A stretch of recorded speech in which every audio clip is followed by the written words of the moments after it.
Syria को Israel से दुश्मनी की भारी कीमत चुकानी पड़ रही है। कमांडर जुलानी, एर्दोआन और ईरान को भी दुश्मनी बहुत महंगी पड़ने लगी है।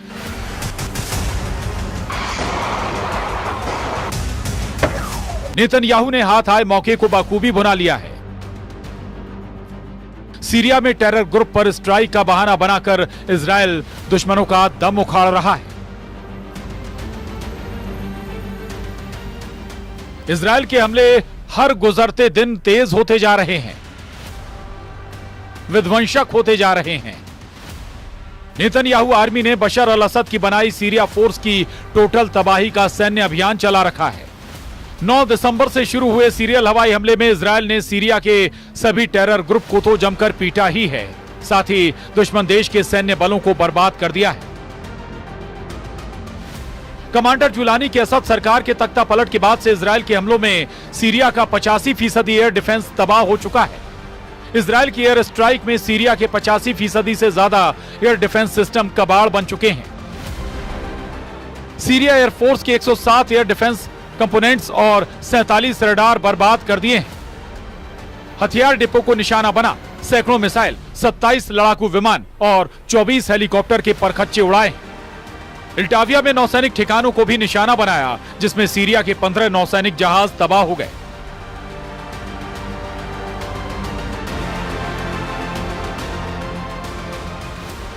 हमलों में इजरायल ने 1800 से ज्यादा हथियारों का इस्तेमाल किया। इजरायल ने सीरिया में अब तक कुल 480 ठिकानों पर बमबारी की है।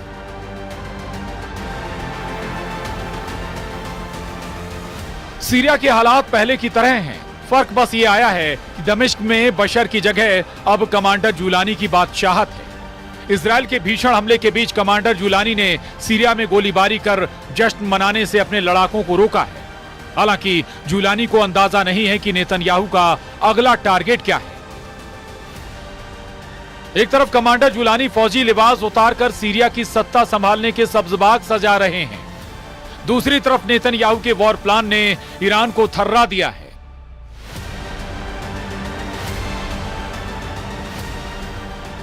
टाइम्स ऑफ इजराइल की रिपोर्ट के मुताबिक इजराइल डिफेंस फोर्स ने पीएम नेतन्याहू को जानकारी दी है कि ईरान के एटमी अड्डे को तबाह करने का यह सबसे अच्छा मौका है।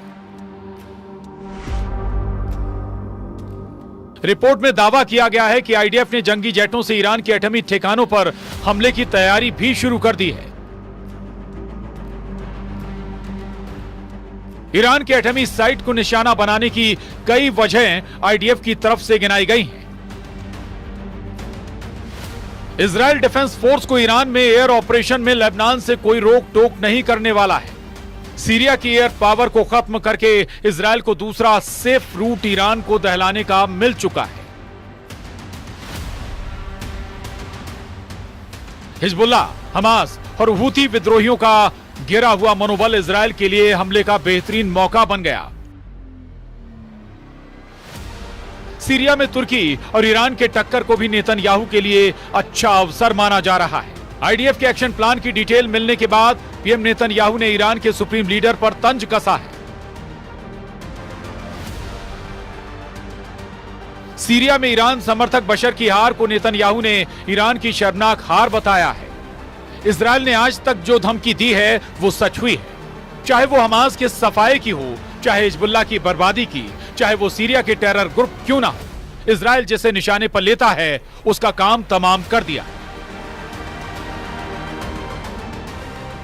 ईरान तो इजरायल का दुश्मन नंबर 1 है। तमाम फसाद की जड़ को नेतन्याहू उखाड़ फेंकने के लिए तैयार है। अगर ईरान के एटमी साइट को इजरायल दहलाएगा तो टॉप पर जो न्यूक्लियर अड्डा है वो है नतांज, जहां ईरान अंधाधुन यूरेनियम संवर्धन में जुटा है। पश्चिमी मीडिया में दावा किया जाता है कि ईरान के पास 8 से 10 परमाणु बम बनाने के लिए यूरेनियम का भंडार है, लेकिन हाल ही में हुए परमाणु समझौते के बाद ईरान ने यूरेनियम के भंडार को 98% तक कम करने की हामी भरी है। ईरान ने यूरेनियम संवर्धन के स्तर को 3.67% पर रखने की शर्त मान ली है। अब ईरान के पास नतांज और फोर्डो न्यूक्लियर साइट पर यूरेनियम संवर्धन चल रहा है।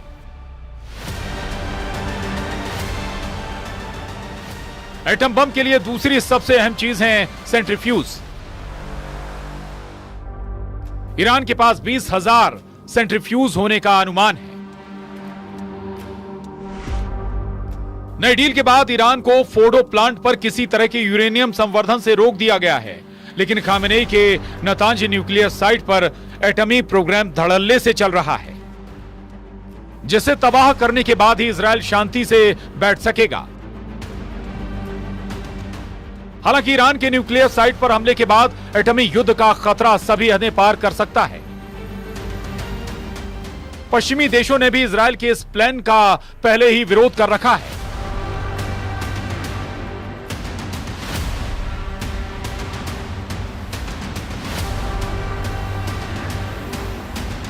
अमेरिका ने भी ईरान के परमाणु ठिकानों पर हमले से इजरायल को बचने की नसीहत दी है, मगर यह भी साफ है कि इजरायल कभी अपने दुश्मनों को बख्शता नहीं।